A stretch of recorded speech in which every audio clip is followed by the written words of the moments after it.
The pandemic has killed over 1 million Americans. Alzheimer's will kill about 45 million of the currently living Americans. Welcome to Commune. We are on a mission to inspire, heal, and bring the world closer together. Okay, Dr. Dale Bredesen, welcome to the Commune podcast. What a treat. I'm such an admirer of your work and just so thrilled that you're here. Thank you, Jeff. Great to talk to you. So I'm excited to dive deep into the nature of Alzheimer's disease, its root causes, some of the current standards of care, and obviously we'll get into your pre-code and recode protocols that can actually prevent and in many cases reverse cognitive impairment. But I'd be remiss, I'd fire myself if I didn't ask you about the newest Alzheimer's drug that's all over the headlines. You don't even have to follow this to be reading about it. Yeah. This is, of course, called Leqembi. I think I'm pronouncing it right, which was approved, I believe, just last Thursday by the FDA, and Medicare, I believe, has agreed to cover 80% of this cost to consumers. So, given that there has been very little success over the past 30 years developing effective pharmaceuticals to treat Alzheimer's, I've got to ask you, Dr. Dale Bredesen, is Leqembi any different? Not really. So, it's been called a breakthrough. It is a business breakthrough. It's not a medical breakthrough. So here's the idea. It's actually kind of this is a 1990s idea that took until the 2020s to develop. So the idea back in the 1990s was, amyloid, this stuff that you make in your brain, which actually comes from a larger molecule. It's a little piece of a molecule that's cut out. This stuff must be causing Alzheimer's disease, and therefore let's rip it out of there. Let's just pull it out. And that was a pretty good idea 30 years ago. What has turned out, though, is that your brain makes this stuff normally when you have exposure to insults. So if you are exposed to an infection, for example, herpes simplex from your lip, which can actually get back into your brain, unfortunately. P. gingivalis, which is a bacterium in your mouth from your oral microbiome, which also can get back into your brain. And any of a number of other chronic infections, toxins, things like various metals. What your brain does is, as part of the immune response, it secretes this stuff, and it's amazing stuff, actually. It's a little bit like when you have a bug in amber. I'm sure you've seen this. You've got the amber sequestering the insect. This stuff is kind of like amber. It sequesters these things, and in fact, it is an antimicrobial peptide. So it kills the microbes and sequesters them. This was shown by Professor Rudy Tanzi and Robert Moyer several years ago from Harvard. And so it's a very interesting stuff. And it is your brain's response to these various insults. So when you take it out, it's a little bit like if you got leprosy, your body also responds to the leprosy organism by making granulomas, another kind of response. And it's like saying, we're going to give you a drug that sucks out the granulomas. Well, that doesn't do anything for what's actually causing the problem. And that's exactly what's happened here. So here's the follow-up. Here's what actually has been translated into human results. Number one, this drug does not make anybody better. Number two, it doesn't keep you the same. Number three, what it does is, instead of going downhill like this, you go downhill 27% slower. So there is a minimal effect to slow the decline. And in doing that, number one, there's side effect, brain bleeding. Side effect number two, brain swelling. Side effect number three people during the trial died. And the argument from the pathologist is, yes, this looks like this is related. So the problem is that simply sucking out of your brain's normal response to these various insults was a good idea 30 years ago, but it has not turned out to be a good idea for the long run. Now let's compare what actually in trials has done better than Leqembi. As you mentioned, it's all over. Yeah, because the budget is huge. They're going to make hundreds of billions of dollars selling this drug. So no surprise, you're going to hear lots of positive things from the PR team. However, let's look at what actually did better than this drug when it was given to people. Number one, ketones. Just giving the brain ketones, this was done by Professor Stephen Commune from Canada, has actually gotten better. People actually improved. The second thing, extra virgin olive oil alone has done better than this drug in terms of actually making people better, at least for a period of time. Number three, something which is called combined metabolic activators. So basically it's saying this is a situation where there is low energy in the brain. This actually gets at the problem much more than just ripping out the stuff that your body is responding normally with. And then, of course, as you mentioned earlier, RECODE. So we developed years ago and first published in 2014, the RECODE protocol, which is reversal of cognitive decline. And this is based on 30 years of research that we did in the laboratory. And the idea here is don't treat something that's a complex chronic illness without asking what caused it. I mean, duh, right? It's a pretty obvious thing to do. So, let's liken the brain to, for example, to a country. If your country is having all sorts of insults and it's now, it's now fighting on this front and fighting on that front, you may go into a recession. You're not, you're putting your resources into fighting. What you want to do to stop that problem is you want to determine what's actually invading you. And then you would just want to get rid of those things. And then you want to reset to a period of building and strength. And by the way, there's a direct analogy here to what happened to our country during the pandemic. So early 2020, as you'll remember, we were all told what? Shelter in place, socially distance, don't go to work, pull back. And what happened? We went into a recession. Okay, now, we're kind of starting to come out of this and people are getting out there again and doing, they're building and things are improving once again. Well, your brain does the same thing. So when you are exposed to infections, to toxins, to insulin resistance, to leaky gut, to chronic sinusitis, to poor oral microbiome, to sleep apnea, on and on and on, these various insults, your brain says, okay, I've got to go from a mode of building and maintenance to a mode of protection and downsizing, just like what happened in the pandemic. And that's what the amyloid, that's what Alzheimer's is all about. Alzheimer's, as we discovered in the lab, is fundamentally a network insufficiency. So you've got supply, you've got demand, and when you have too much demand because of inflammation, things like that, you get too little supply because of poor blood flow or poor oxygenation or low ketone level, things like that, then you're going to have to go into this protective downsizing mode. So what we want to do is not to rip out the amyloid. We want to determine what caused it. Why is it there? And then we want to get rid of those things. Now, the interesting thing to me is this drug may turn out in the long run to be a good idea at micro doses after you've taken care, after you've now gotten rid of all the invaders.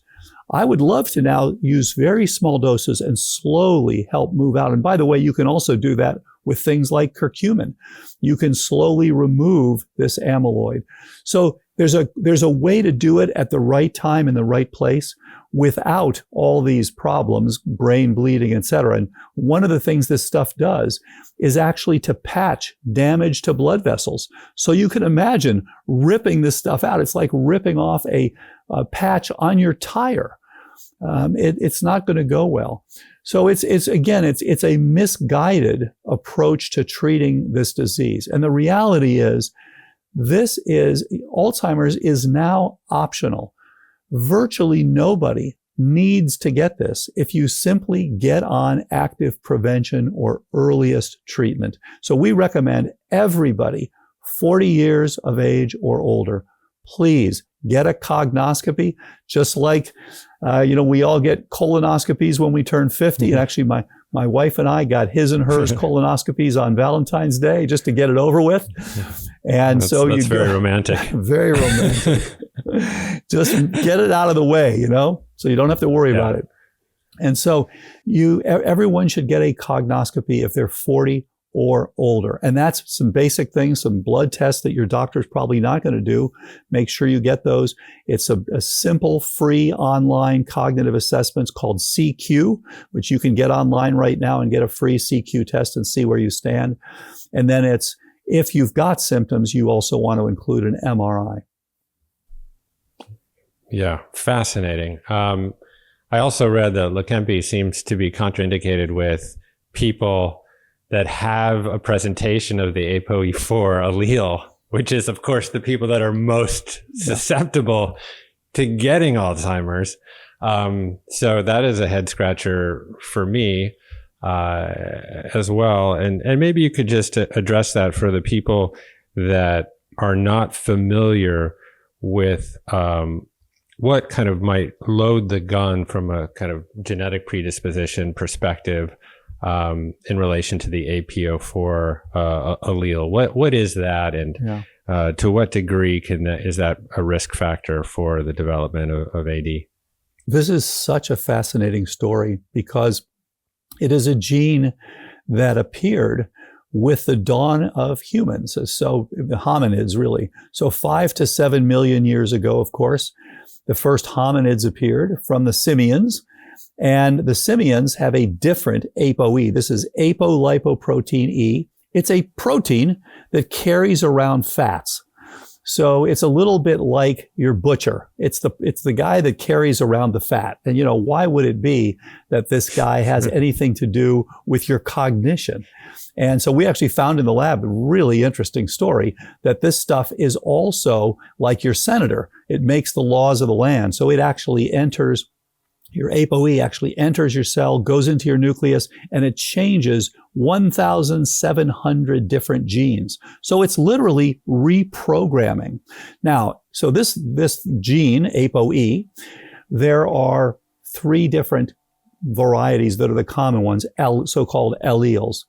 And by the way, the very first one was ApoE4, the one that is the risk for Alzheimer's. That's the one that was present 5 to 7 million years ago. And for 96% of our evolution as hominids, we've all been ApoE44, which now represents only about 2% of the population.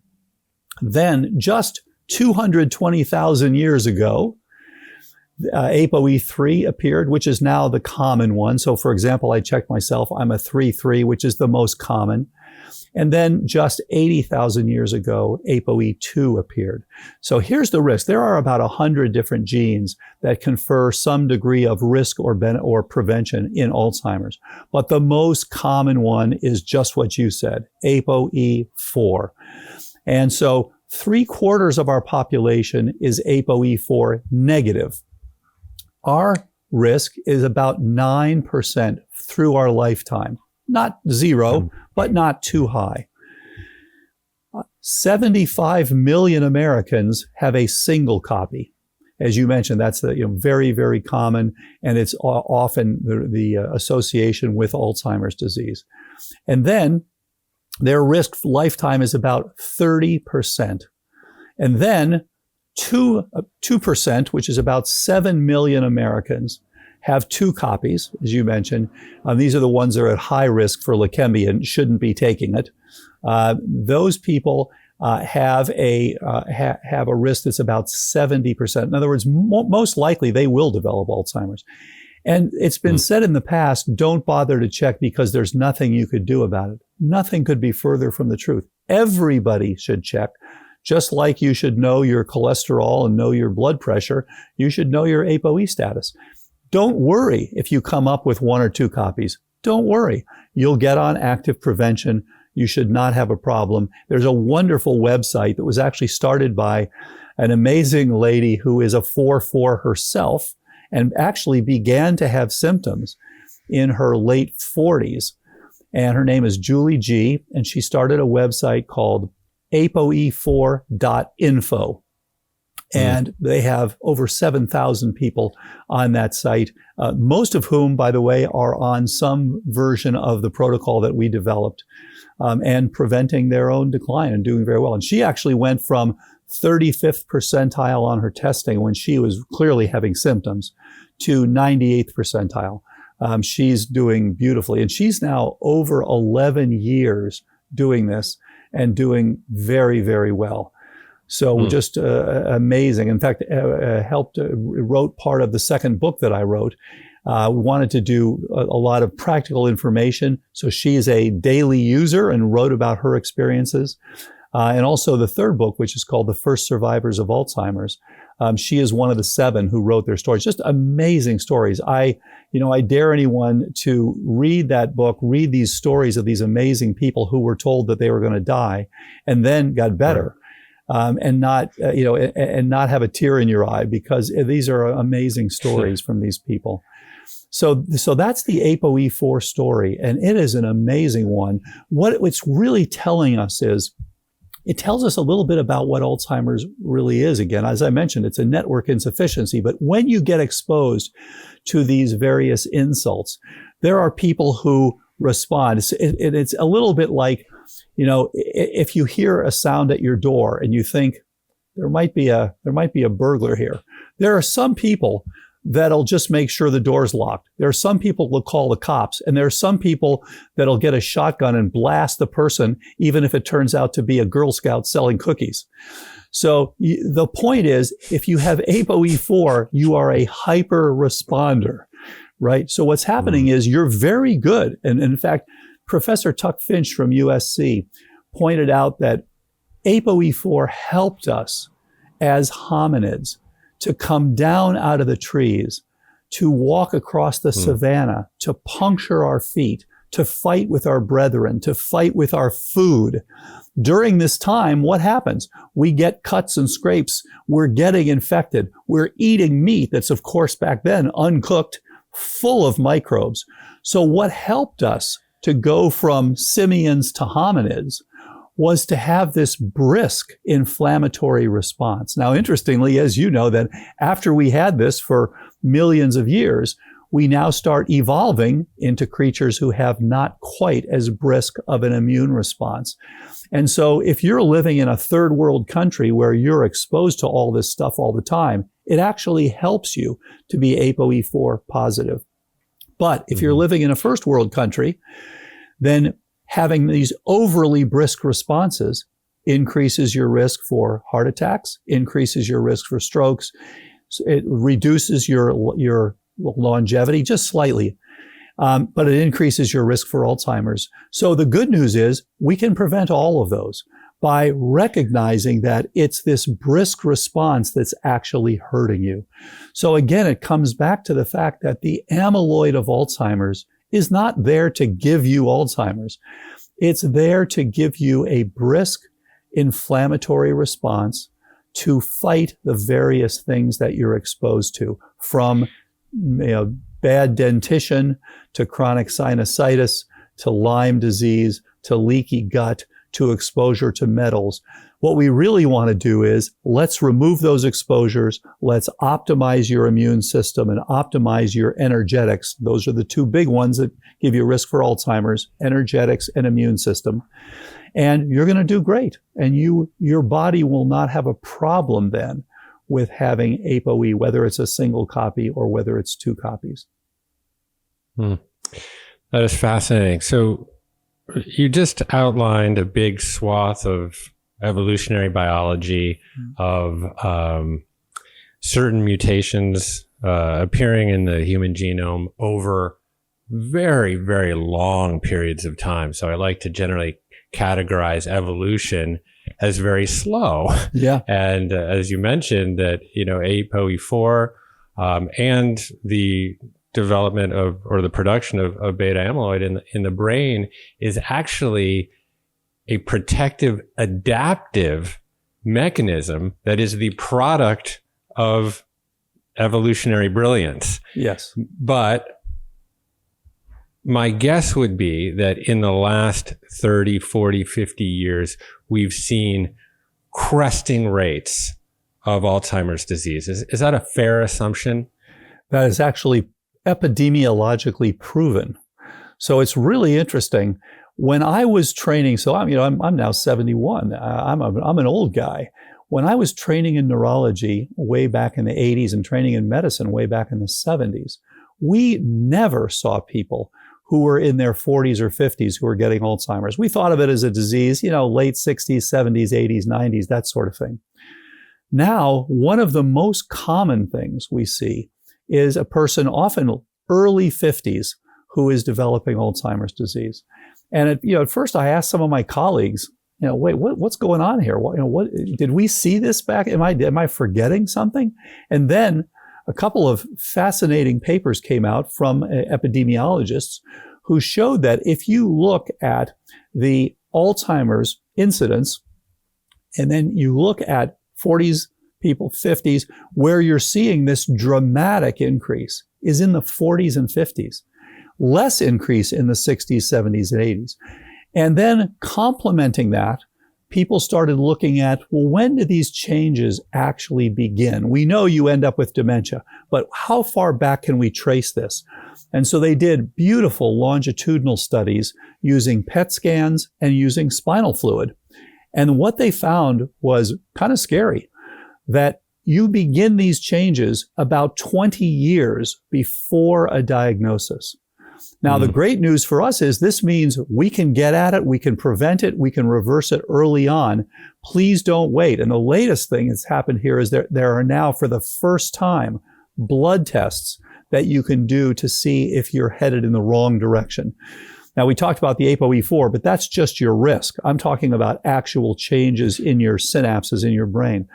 So we're getting to a point, again, as I said earlier, Alzheimer's is now optional. Please get on, check where you stand, get your cognoscopy if you're 40 or older. We can pretty much make sure that you'll never have this problem. And so what happens is you now go through, it turns out, 4 phases. And the big problem, of course, is people always wait till that final phase. We hear this all the time. It's so sad. The next celebrity who's come down with Alzheimer's and has just, waited years and years and years until they just can't do anything. But there are these 3 stages before that. So the first stage is you are asymptomatic. You can begin to see changes. And this disease that we used to think of as a disease of old age is really a disease of your 30s, 40s, and 50s that's getting picked up and diagnosed 20 years later. We'll be able, now we're able to change that. So the first phase, you go through, you're asymptomatic. You don't know that you're starting to make this amyloid. Yeah, you're being exposed to these various pathogens. You've had a standard American diet. You've lived in a moldy home with mycotoxins. You've gotten exposed to too many heavy metals, so forth and so on. Your body does a great job of keeping that at bay for a while. The second phase is called subjective cognitive impairment, SCI. And that's, to me, for anyone who doesn't get on prevention, everyone should do SCI, during their SCI phase. Then get on then, because we can reverse 100% of those people. This is a mild form, and at the time, so the definition of SCI is, there's something wrong. Maybe you're not remembering phone numbers the way you used to. Maybe things are a little harder at work. So maybe you're forgetting names. But when you do cognitive testing, you're still able to score within the normal range. Now, important to point out, for a lot of people, well, okay, they're smart. So they're going to be able to score for a fairly long time. And we had an amazing example of this a few years ago. A guy who was the math champion of his state when he was a kid and later became a wildly successful hedge fund manager. Clearly had problems and was actually fairly late. He was all the way into the 4th stage, but he went in, he had been a genius, and he scored in the 50th percentile. So the neuropsychologist said to his wife, oh, everything's fine. He's still scoring normally. She said, are you out of your mind? He is a shadow of what he used to be. So some of this is just our testing frailty, right? So the bottom line, though, is by definition, we call that SCI. And so this is why I say, please get on active prevention. Every one in those first two stages, we have great success. Now, the third stage is MCI, mild cognitive impairment. Now, it's unfortunate that people chose to call this MCI, mild cognitive impairment. It's like telling someone, don't worry, Jeff, you only have mildly metastatic cancer. It's a relatively late stage of Alzheimer's. And I wish they would call it that, relatively late stage Alzheimer's. The good news is, in our trial, 84% of those people actually got better. Now, what's happened with the drug world is there was pretty much uniform failure in people who had the fourth stage. The fourth stage is dementia. The fourth stage is where now, by definition, you're losing your activities of daily living. So with MCI, you're scoring abnormally, but you can still care for yourself. You can still drive. You can still balance your checkbook, stuff like that. With the fourth stage, dementia, you're starting to have trouble with those. And ultimately, as you know, you can't take care of yourself at all. And so the drugs failed with this fourth stage. So they said, okay, let's lower the bar. Let's move them to the MCI phase. Well, the MCI phase, we can do things with that. And that's why I mentioned testing MCI, extra virgin olive oil, better sleep. I mean, all these things, ketones do well. With Leqembi, it doesn't make you better. But again, it slowed the decline in that MCI stage. And they did go into early dementia, as our trial did as well. So, ours went up, seems like ours went down less. Yeah, so it seems like the headline there is that you don't just suddenly wake up one day with stage 4 or full-blown Alzheimer's dementia. That this is a disease that is progressive in nature. And the good news there is that we have tremendous agency over then prevention. And so, back to this, and reversal. So kind of back to this notion of the cresting rates of Alzheimer's, and seeing the prevalence of it in age groups that are younger and younger. Our biology, our underlying DNA nucleotide sequences haven't changed much in the last 40 or 50 years, right? Evolution is very, very slow. But now we're seeing the efflorescence of this disease and other chronic diseases. That seems to suggest to me that there is some kind of lifestyle inducing component to this disease, that Alzheimer's is in some way a product, or it's not really a product, it's a process, but let's just say it is a artifact of culture in some fashion. And I wonder if you can put your thumb on the biggest contributors there from a lifestyle perspective that it seems to be fueling these cresting rates of the disease. This is such a great point. When I was on the National Aging Council years ago, a very interesting paper came out showing that in the UK, people get their first chronic illness on average in their 50s. But in the US, we get our first chronic illness in our 40s, almost a decade sooner than the UK population. And I asked the guy who'd done the study, do you think this is from drive-thrus? What is this? He said, we just do not know yet. But even in England, where we don't think of UK as being a place like Okinawa, where you have tremendous longevity. UK is by no means a blue zone. So why the heck is this going on? And so the answer is, it's not clear yet, but there are lots of really good guesses. And one of them comes from the change in the way we live. So if you've read Metabolical, which is a book I strongly recommend from my friend and colleague, Rob Lustig, a professor over at UCSF for many years. As he points out, look what's happened to our food sourcing, and look what's happened to our food. The processed food is a huge issue. And unfortunately, we're always told, oh, come on, it's just food. It is a major problem. And it is giving us insulin resistance. We've got over 100 million Americans with insulin resistance. It's giving us metabolic syndrome. And this is something I see so commonly. And it has been proven to be a strong risk factor for Alzheimer's disease. So you're talking about, 3 to 5 times as likely to get Alzheimer's if you have metabolic syndrome. Look what's happened to the increase in tremendous rates of NASH, of this non-alcoholic liver disease, so-called NAFLD, the fatty liver disease associated with processed foods. And so this is all probably the biggest player is the change. And this has really been, as we know, it's really been since the 70s that these various things have been introduced. And of course, there was the low-fat craze. That hasn't helped. And then I actually think one of the biggest damaging events was the professor at Harvard who was paid off years ago to say that sugar is not a problem. It's really about fat. And this goes back, about 50 years. And this is really unfortunate. This guy and this claim did more to harm our medical system and our health than most of the things that you can name. My guess is in the long run, it will have done far more to kill people than the pandemic. And by the way, I should give you one important figure. The pandemic has killed over 1 million Americans. Alzheimer's will kill about 45 million of the currently living Americans. It is, by the way, it's now the number one cause of death in the UK. So this is a common problem.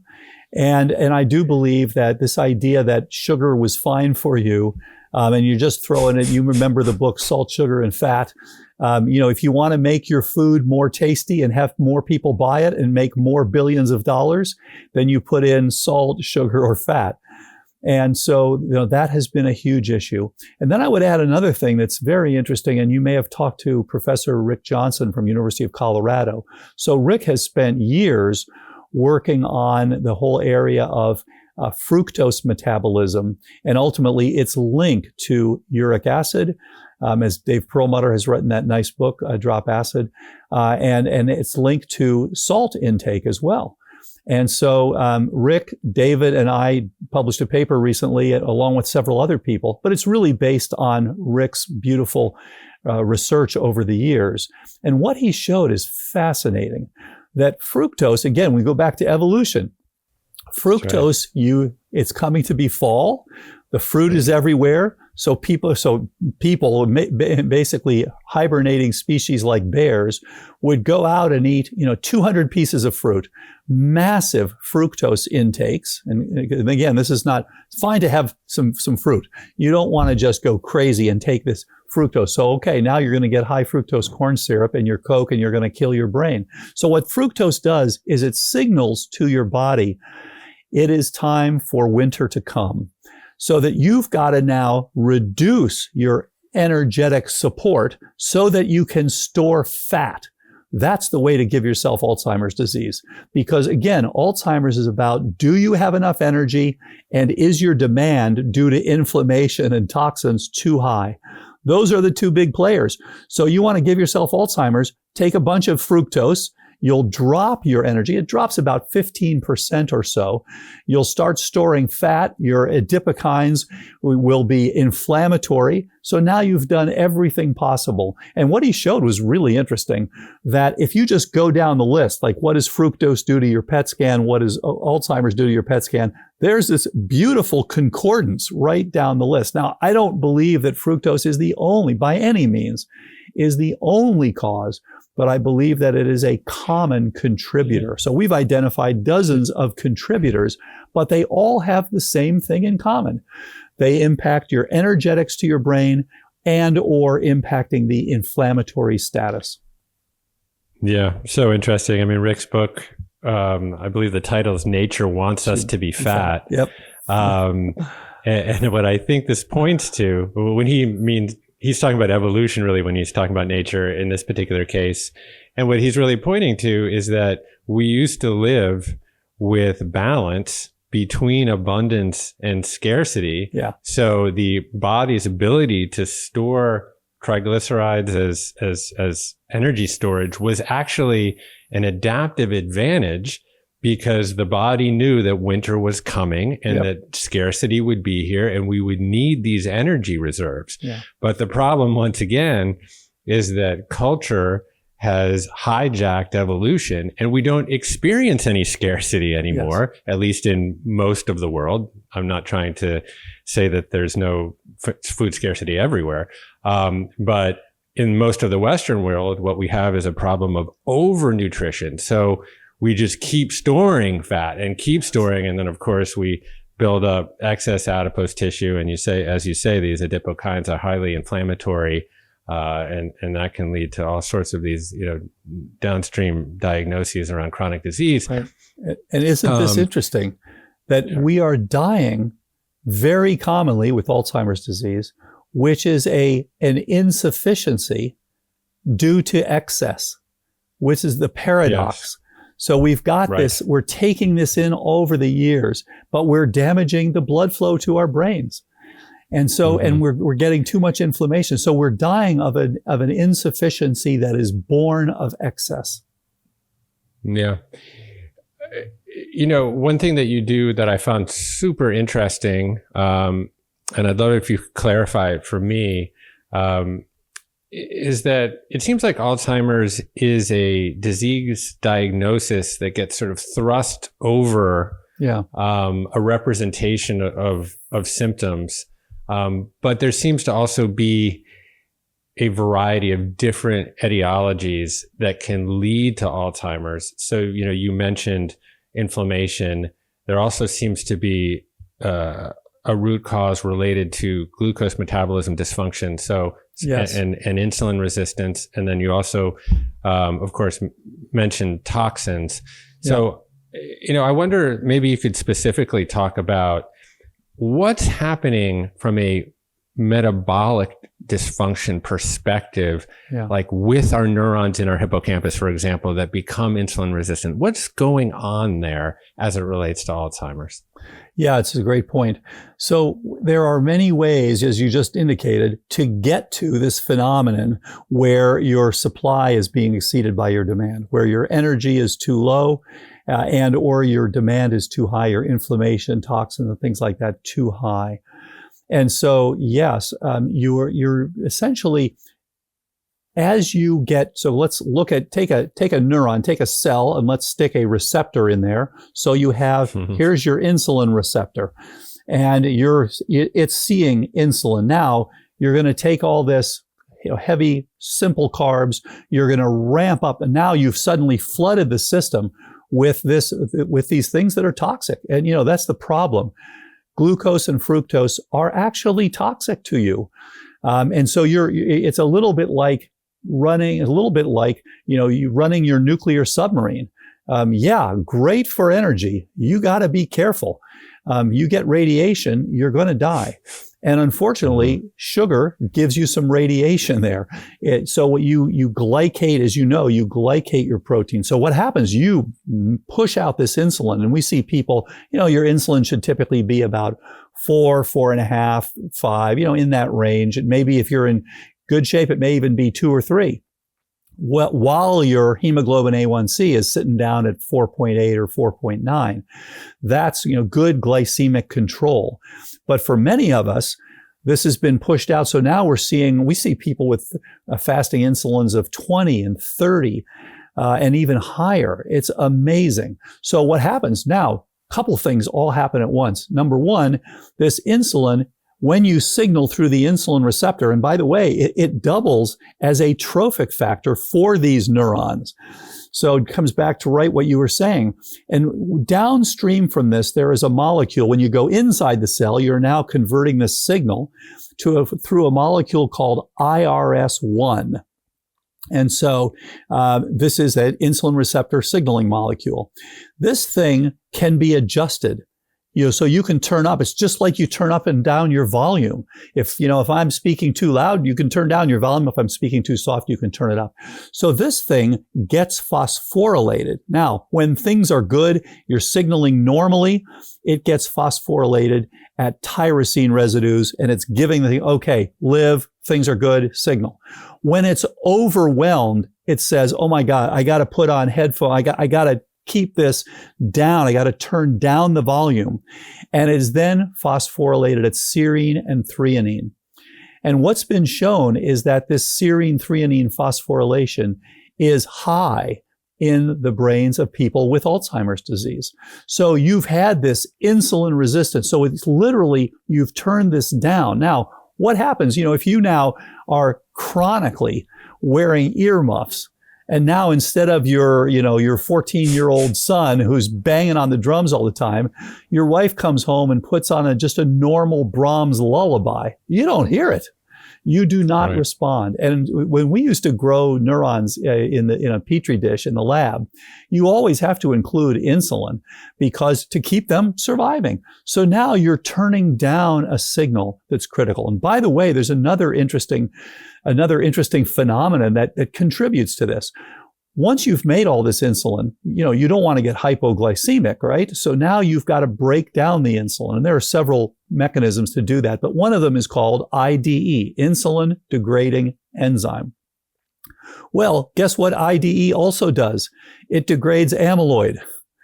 So if you are now chronically trying to get this huge amount of insulin degraded, you're not going to be able to look at your amyloid, which is now slowly accumulating. So you're going to now again have this over response to these various insults. So it's amazing. The system works so beautifully. And, I do just want to mention one of my real heroes is Jeff Bland, because many people don't realize he has, starting 25, 30 years ago, as a biochemist himself, really changed the way that doctors think about medicine. And unfortunately, it has not been picked up by mainstream medicine yet. This is a fundamentally different way to think about health and to think about medicine. And it's what's leading to treatments for Alzheimer's and treatments for lupus and treatments for rheumatoid arthritis and treatments for heart failure and kidney failure and just go on and on. All of these complex chronic illnesses, which is the thing that's killing almost all of us today, these don't respond well to the old-fashioned medicine from the 20th century where you write a prescription. And so this is a fundamental change that needs to be taught in medical schools and needs to be practiced by everyone who is seeing complex chronic illness patients. I would get even to things like hypertension. The goal is to understand, why did you get hypertension? And then let's fix that. So this is how, going back to your question, this is what's actually happening in the neurons. They are seeing a change in signals because of what we have forced on them. And this goes back to the fact that, as you alluded to earlier, these diseases are about a mismatch between our genetics and our living. And that's true also just for living inside houses. We have built our houses out of mold food, unfortunately. And so the more you can get outdoors, the better. Now, to be fair, you get outdoors, and if you're in a place that's got smog, okay, that's a problem too. And there's actually very nice studies showing that smog and air pollution increases risk for Alzheimer's disease. And again, not surprising. It's part of this same equation here. So living an appropriate lifestyle for our evolution is so beneficial. Yeah, I think I saw a statistic recently that demonstrated that we spend only 6% of our time outdoors. And that should certainly be more like 60. We need to, of course, reimmerse ourselves into the natural world. I mean, as you point out, this kind of one-size-fits-all approach towards treating symptoms is just not working. Right. Alzheimer's is probably the most glaring example. Like how many years and how many dollars have we poured into it, And what have we seen? One drug that barely slows down cognitive decline. So, so what this points to, though, is something that's very optimistic. And again, it's the good news, which is that we do have a tremendous amount of agency. Yep. And so instead of looking at just the amyloid hypothesis, you, for example, have outlined, I think it's like 36 different metrics, or I think what you called holes in the roof, that are the potential areas of provenance for dementia. So what are some of the primary holes in the roof that we need to patch if we're really looking to prevent the onset of cognitive decline? Yeah, this is an excellent point. And if you look at, what are we doing? What's actually giving us this problem? Then the common things are insulin resistance and metabolic syndrome. That is a big one, and that affects many, many people. As I say, over 80 million Americans with metabolic syndrome. You can see it with, liver changes and things like that. And unfortunately, dementia, as Rob Lustig pointed out in his book, one of the common things. The second thing that I see frequently is, unfortunately, sleep apnea. So people who are dropping their oxygenation. And by the way, this brings up the fact that wearables are going to help us out of chronic illness because they can tell us ahead of time. And again, this is, when I learned years and years ago, the idea was that symptoms, they come into your clinic, you fix them. Now it's the other way around. You start the disease process and the symptoms come on much later. And we know that's true for Alzheimer's. We know it's true for hypertension. We know basically all of these chronic illnesses, the symptoms come very late. Therefore, we want to look early. That's why you go in and get checked up. And of course, the insurance companies have said, we don't want to pay for physicals. Well, in fact, that's the most important thing, is for people to get prevention. And as I said, the wearable's probably the best way, and it gives you tremendous control, just what you were talking about. So, I like my Apple Watch. You like your Oura Ring, it looks like, whatever. Yeah. And my daughter likes her Oura Ring. All of these things are so helpful because you can check each day and you can see these things coming. That's the same again with Alzheimer's. You can see it coming if you just bother to look. And so what can we check now? My gosh, you can check on your own. You can get your telomere length checked. You can check your microbiome. You can check your heart rate variability. You can check your nocturnal oxygenation. And by the way, wonderful paper a few years ago showing just your average SpO2. So how saturated your oxygen is while you're sleeping at night goes directly with the size of your hippocampus. As you go down, your hippocampal volume goes down. So again, this is only correlation, but it's a very But important, it makes sense. It makes a lot of sense. Right? And it's something we can deal with. So that's another common one. Poor dentition, oral microbiome, another common one. Leaky gut, another common one. And as you mentioned earlier, we developed subtypes based on when we looked at all these different parameters. Then we see inflammatory Alzheimer's, we see atrophic Alzheimer's, we see toxic, glycotoxic, vascular, and traumatic. Those are the major groups, but they all come back to the same thing, that the energetics are too low or the inflammation is too high or both. And then another very common one is people not realizing that they are living in a toxic environment. I was shocked when we first realized this almost a decade ago, because I had not been taught that as a neurologist. The toxins we talked about were like, massive mercury exposure, things like that. Yeah, okay, that's pretty simple. But these mild, long-term exposures, and if you look at what are the toxins that ultimately lead to cognitive decline, it's three groups. Number one, it's the inorganics, things like air pollution and mercury. And by the way, you give someone mercury, you literally get the pathology of Alzheimer's disease. You get the plaques, you get the tangles. It looks like Alzheimer's disease.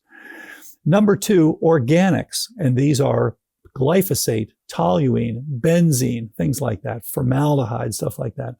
And then third, and perhaps the most common, and the one that has really been surprising and concerning, is biotoxins.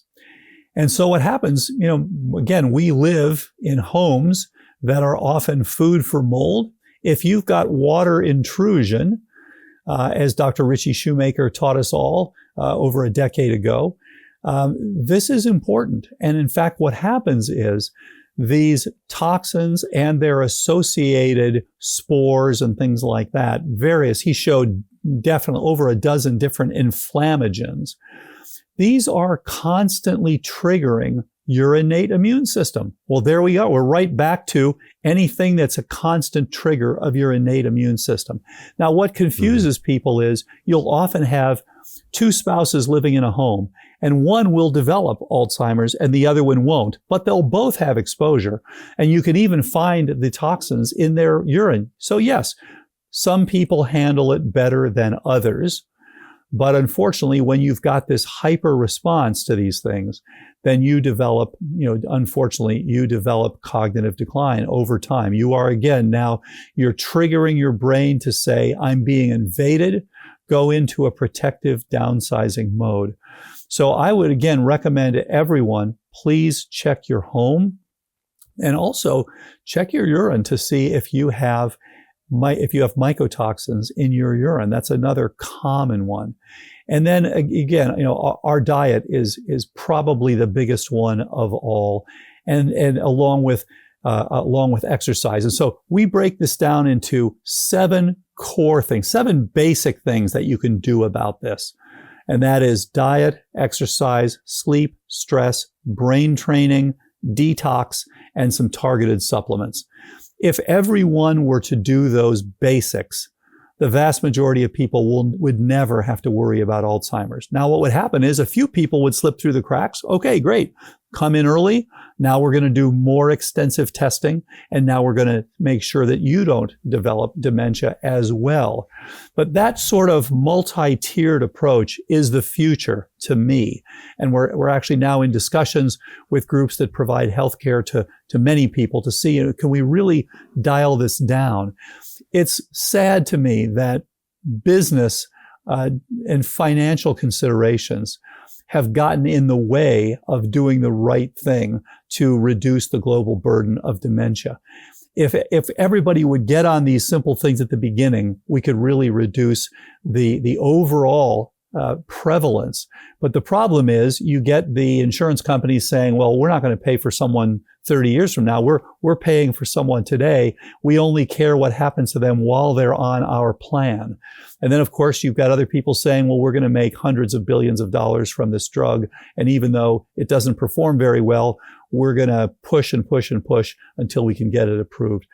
That's sad. We can do far, far better. There really should be, just as there was a global effort to eradicate smallpox, there should be a global effort to eradicate Alzheimer's disease. Well, you're at the tip of that spear. And I think as far as the financial focus, I think we tend to be myopic in that regard. But still, we're spending $4 trillion a year in the United States. I think 96% of those dollars are going to the treatment of symptoms of chronic disease. Isn't that so amazing? It's not really a particularly profitable approach financially either, Right. kind of when you're looking at it through that lens. I want to just spend a little time specifically on diet, because that is something that is relatively within our control and that we have agency over. So earlier you mentioned exogenous, or you mentioned ketones. I think Right. you were referring to exogenous ketones, Right. which I find to be very interesting and may address some of these kind of some of the metabolic dysfunction issues. Like, for example, if we have hyperinsulinemia because of insulin resistance, it's very hard to get into ketosis to burn ketones in that state. So then, of course, then the brain just lacks a tremendous amount of energy, Right. and the brain is a relatively greedy little devil as it pertains to energy consumption. Absolutely. So I wonder if you could address, your protocol, which, the KetoFLEX protocol, where we can get and how we can get into ketosis just naturally, and then where, exogenous ketones might be useful. Yeah, such a good point. And again, fascinating biochemistry.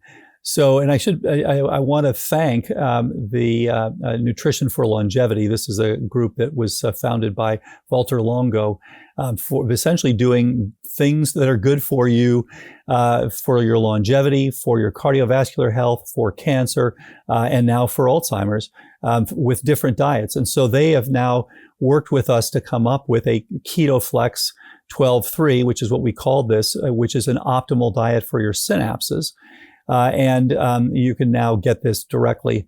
You can literally look at KetoFLEX 1, 2, 3 on your computer and pull that up. So it's easy to get it delivered, easy to get yourself into ketosis. So here's the thing.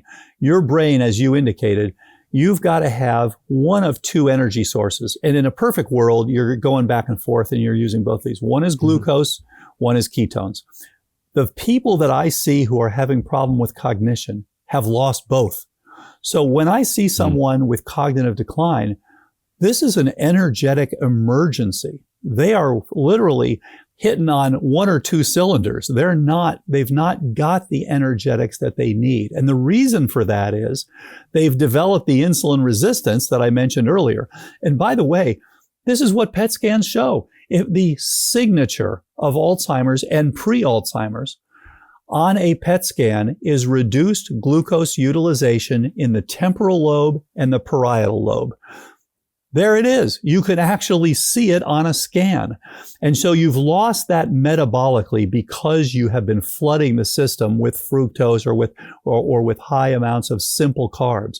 Unfortunately, because your body's been responding by putting out more insulin, that prevents you from making ketones. You can't make ketones as long as your insulin is high. And so you've lost both, and you're literally just limping along, and your brain is now degenerating.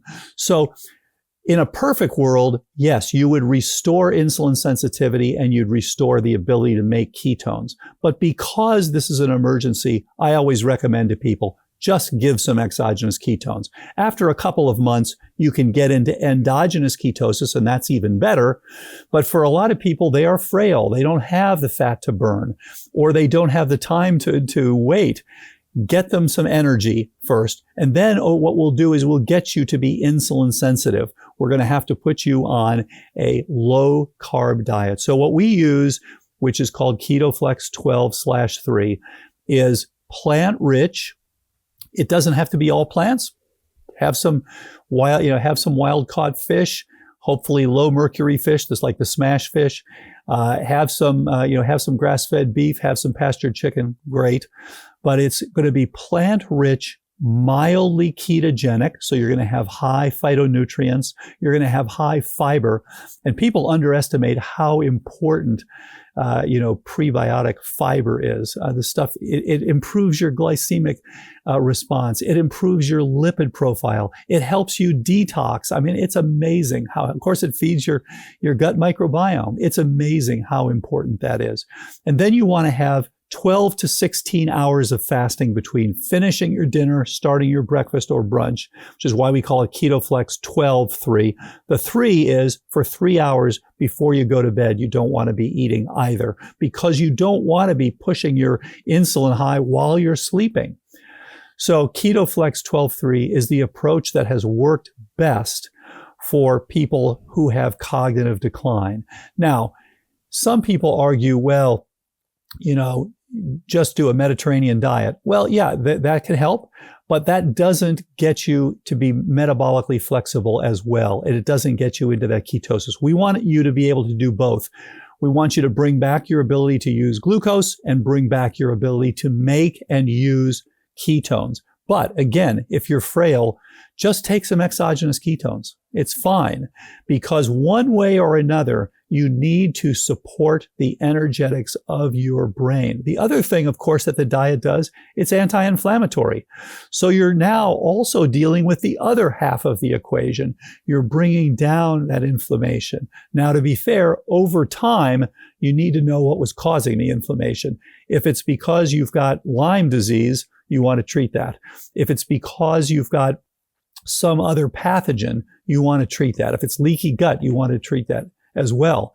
But you can buy yourself 9 to 12 months by just dealing with these basics. So good. So low glycemic, plant focused. I think you say like use meat as a condiment, right? Some health, a good amount of healthy fats like you can get in nuts and seeds and avocados and fatty fish. And try to, I'm on a 16/8 fasting protocol. Yeah, I think that's better for people that have an ApoE4 presentation.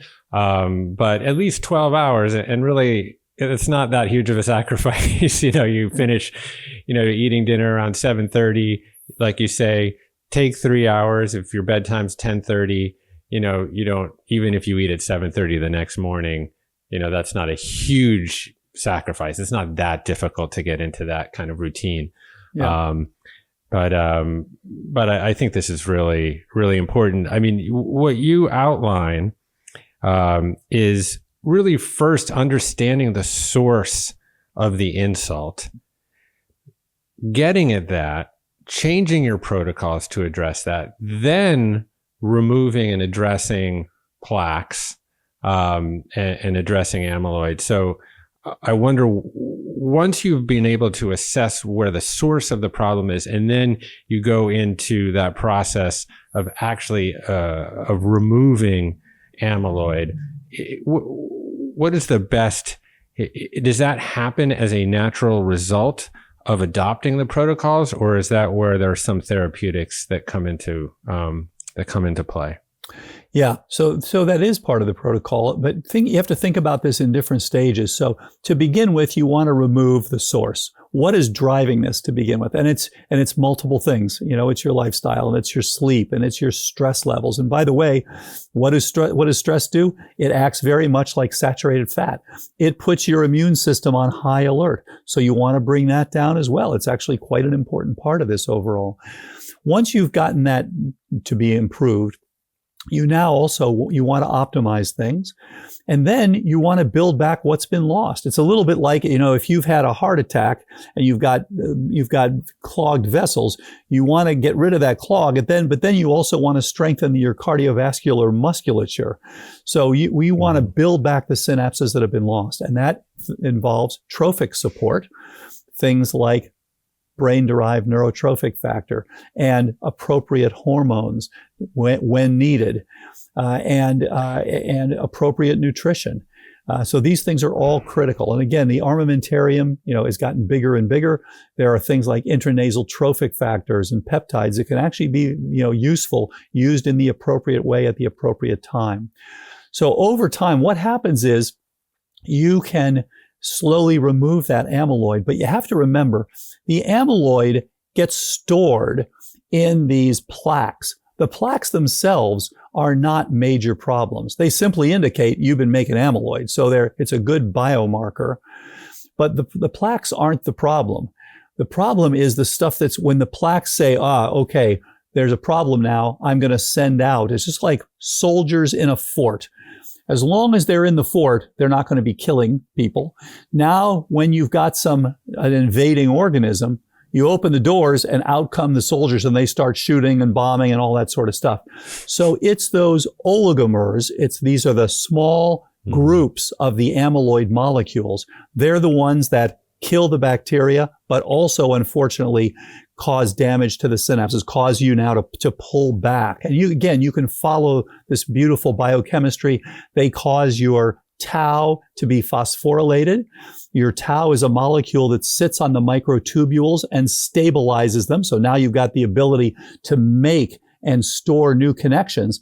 If you want to pull that back because things are bad, we're going to retreat, you simply phosphorylate your tau, it pops off, and now you collapse your neurite. Well, what do you see in Alzheimer's? A ton of phosphotau. And that's why the signals being sent out, pull back, pull back. So what we'd like to do is show that your phosphotau is coming down, which is actually, we're in the middle of doing that right now with the clinical trial we're doing. And so the idea then is it's not so much getting rid of the amyloid, it's getting rid of the bad amyloid.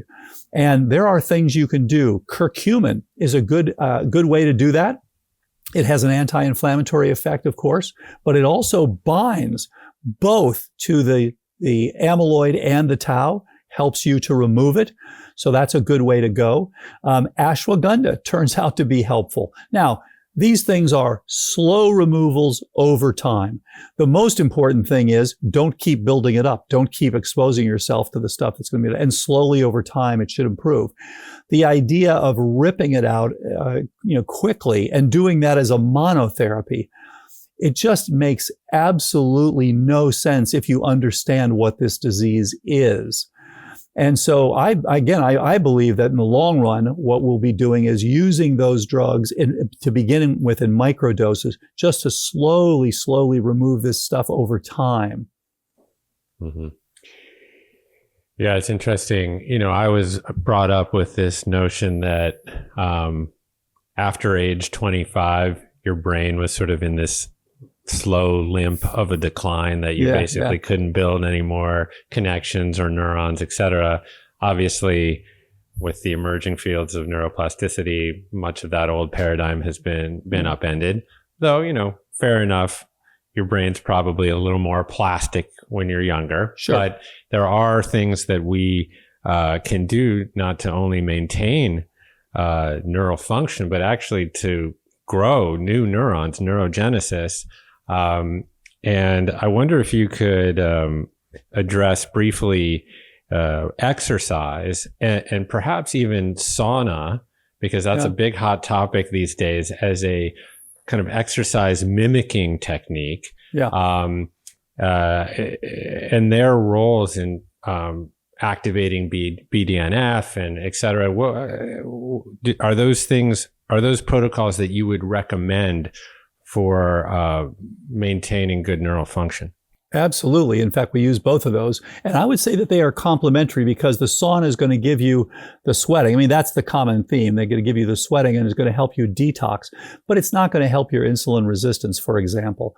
So exercise, again, the idea is you want to get that perfusion, you want to get that oxygenation to the far reaches of the brain. You don't want to be sending signals that, hey, we can't really support you. You're going to have to downsize a bit. And so exercise, both strength training, which has its own set of things. It's going to help you in signaling to the brain with PGC. It's going to help you with ketosis. It's going to help you with insulin resistance. You've got insulin receptors on muscle. So all these things can be helpful, but you also want to look at aerobic. And I have to say, my favorite, which I believe is really the best for Alzheimer's, is EWOT, exercise with oxygen therapy. You get the combined benefit of you're improving your blood flow, you're getting the oxygenation, and now because you're doing it with oxygen, you're now perfusing and oxygenating areas of your brain much better than you were before. Now, again, I understand a lot of people like HBOT instead. The only issue there is you're not actively exercising. So I love the combination that is used in EWOT. Some people also might like these KATSU bands, which are restriction bands, which again gives you more bang for your buck. A lot of people who are somewhat frail like those bands because you do less exercise, and even the Olympics athletes, some use them. So you can use it whether you're frail or not, but it tends to be particularly helpful for people who can't exercise too much, but they want to get more bang for their buck. Check out resistance bands. And so those are helpful. So exercise, and some people have argued it's the most important thing. I think it depends on what's causing your problem. And again, I would go back to the fact that all these things that we're talking about to reduce the risk for Alzheimer's and to reverse cognitive decline also improve normal cognition. So, a lot of us are sitting at work in the morning, tired, having trouble kind of getting our heads around what we're supposed to do. These are things that can be improved. Your focus can be improved, things like that. Your processing speed can be improved. And you mentioned things going downhill at 25. Well, Professor Mike Mersnick, who is the father of brain training, won the Kavli Prize, just a wonderful and brilliant guy, pointed out that you have neuroplasticity ongoing for your entire life. So you've got this amazing plastic brain, and definitely optimize it, and your chance of having problems will go down dramatically. Yeah. So for anyone that is a doubter out there, and might say, well, hey, kind of these lifestyle protocols are all well and good, but this pathology is so deep and you need to find the right pharmaceutical to deal with it, et cetera. I wonder if you could actually share with us some of the results that you're actually seeing in clinical environments with these lifestyle interventions in relation to the prevention and reversal of symptoms related to dementia. Yeah, and so first of all, I would say just read the papers. These papers are freely available online. We published our clinical trial in Journal of Alzheimer's Disease last year. You can also read, we had 100 cases of documented improvement, which we published back in 2018. We published the first. I love these 100 case studies are incredible. I just got a chance to poke around at some of them, and it's just it's so fantastic. Well, it's all really anyone needs there. Yeah, I mean, again, the people will keep saying, well, we want this, we want that. Okay, we're doing a larger randomized controlled trial now. Fine. But just dramatic, again, when you understand the underlying problem and you address it, you can get sustainable results. And I think that's the most important thing of all. These people didn't just bump up. They actually have sustained their improvement. We've got people over a decade now. So I'll tell you one example, Sally, and she wrote her story in The First Survivors of Alzheimer's. And I talked a little bit about her stuff before. The earlier book was the End of Alzheimer's, and then the second one was the End of Alzheimer's Program, and then the third one was First Survivors of Alzheimer's. So Sally was a professor, actually, and she started having clear problems. And she actually realized after a while that her problems dated back, again, just as you would think. On looking back at it, she realized this had started in her 40s or 50s, but she was emailing me in her late 60s. And at that time, she started having problems. She forgot to pick up her grandchildren, that is. She was having trouble showing them how to make a gingerbread man. She just couldn't put things together. This is a so-called executive dysfunction. So she went to a doctor who sent her to a neurologist who said, you have early Alzheimer's. They did a PET scan. And she had amyloid collection. She had a single copy of ApoE4. So a very typical case of someone with Alzheimer's. In her case, with some non-amnestic presentation as well as amnestic presentation. So they recommended to her at the time, go on one of these drug trials. Each time she got the injection for the anti-amyloid antibodies, she got worse, not better. So after 8 injections, so each month, and we've seen this a number of times where people will get worse and then they'll slowly kind of fight their way back to where they were and then they'll get worse again. So that happened to her 8 times. And then she finally said, forget it. Things are not good here. Her MoCA score, which goes 0 to 30, and most people should be up 29 or 30. Hers was 24. Again, for someone who is a professor, that's quite low for her. So she had a significant MCI. She hadn't yet gotten to the dementia stage. She could still take care of herself, but she was having significant problems, and the scores were showing it. The amyloid test was showing it, and it was clear that she had Alzheimer's disease in that third stage, MCI. So she then contacted me, and we said, I said, look, let's find out what's driving this problem. She turned out to have a number of things, interestingly, beginning with mycotoxins. She had quite an exposure to these mycotoxins, but she also had other problems. And we started addressing those. Actually, I worked with her physician to get these things addressed. She went from a score of 24 to a perfect score of 30. She remembers to pick up her daughters together. In fact, she's part of a documentary now, which is called Memories for Life, Reversing Alzheimer's. That's coming out from NHK, which is essentially the Japanese CNN. And so she's in there talking about her story. Her granddaughter said, "Oh my gosh, Grandma is back. She's doing." And I want to point out, it's not just lifestyle, but you don't want to leave lifestyle out. It's an important piece of this. You are, again, aligning yourself with what your genetics are telling you is evolutionarily appropriate. And that's the way you're going to get the best outcomes. And she has continued. She's now 7 years on this. And, in the drug trials, you'll never hear about someone who's sustained improvements for 7 years. And in fact, a paper a couple of years ago showed that the people who went on Aricept or Namenda, which are the two typical drugs for Alzheimer's, at 5 years later, they were actually doing worse than the control group, worse than the ones who didn't go on it, which is a bit scary. So these things don't give you sustained improvement. And whereas the approach we're taking has given people sustained improvement repeatedly. Now, as with so many other people, she found out after a while that, oh, wait a minute, I'm slip sliding just a little bit. Okay, so we went back and said, okay, what's missing? She had been re-exposed to some of these mycotoxins. Okay, so now we're dealing with this. And again, it's important to remember, this doesn't come on for no reason. There's a reason for this, and typically multiple reasons. And so this old idea, well, you call it Alzheimer's, and then you say, we don't know what causes it. There's nothing to do that you can help it. That's outdated. I always tell people, don't end a sentence with Alzheimer's and then a period. Alzheimer's due to what? And in her case, we identified the things that are causing it, and we've been very successful in reversing it. Yeah.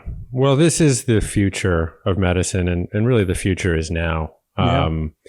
Is understanding that the old school sort of reductionist principles, sort of by the analogy of billiard balls or something, of Newtonian physics or something, that just does not apply to how physiology functions. I mean, the etiologies of these diseases, particularly Alzheimer's, are myriad, and they require this approach, which is both bio-individual and precision oriented. And that's, again, that just provides so much agency, but you also have to do the work, and it's just unbelievably fascinating. And I gotta say that, your work is just couldn't be more on time, because, I mean, what are we talking about? I think you mentioned 45 or 50 million Americans. I mean, our population is 320 million? Right. So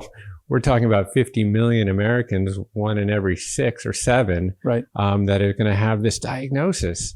And, and as you've pointed out, it doesn't just debilitate the person who is suffering from the disease, but the community of caregivers and the societal expense. I mean, it is really overwhelming. And I think, your work is so admirable, and so is your persistence, because I can only imagine how difficult it must be to wake up day after day and try to get this message across when you're going up against a lot of entrenched interests. The scientific community doesn't always welcome new science, and that process is so slow. So I really do admire your resilience and your grace through that process, and you're obviously giving people a tremendous amount of hope and agency. So I'm very grateful for your work. Thank you. Where can people keep abreast of what you've got going on? Where's the best place to follow you? Obviously, I will tout all of the different books that you've published and papers in the notes and in the introduction in the voiceover, but I just want to make sure that people can follow you everywhere you are. Thanks so much. I really appreciate that. Yeah. So you can follow on Facebook, Dr. Dale Bredesen, on Instagram, on Twitter, the usual sort of places. And then I would mention there are new trial, if people are interested in a clinical trial. It is called the Evanthea trial, Evanthea. So it's Evanthea dementia reversal trial. And you can see, and it's at 6 sites. I'm really honored to be working with 6 absolutely fantastic physicians. So this is coming out of Hollywood, Florida with Craig Tanio, David Hasse in Nashville, Nate Bergman in Cleveland, and then Christine Burke in Sacramento, Dr. Ann Hathaway here in Marin, just north of San Francisco, and Dr. Kat Toops, who's over in the East Bay. Just absolutely fantastic functional medicine physicians, and all getting very, very good results with people with cognitive decline. So we're starting that, and it's been supported by the Four Winds Foundation and Diana Merriam, who is an amazing person who is interested in reducing the burden of the global burden of dementia. So I'm just truly grateful to Diana and her family for their support of this important trial. Well, Dr. Dale Bredesen, thank you. It's been such a treat, and to be continued, because I can't imagine that this issue is going to go away overnight. So thank you for all your work and all your wisdom. Thanks. A lot more stuff to do. Let's all work and reduce the global burden of dementia. I would love to see this. I mean, it's just, as everyone knows, just about everybody knows someone out there who has developed dementia, and it's a horrible thing to see. And so the idea that we could really reduce this to almost nothing, and you know, we have the means to do that now, is so compelling. So thanks again for having me, Jeff. I really appreciate it. Okay. Take care. Hey, thanks for watching. If you like this interview from the Commune podcast, then click subscribe and check out this video right here.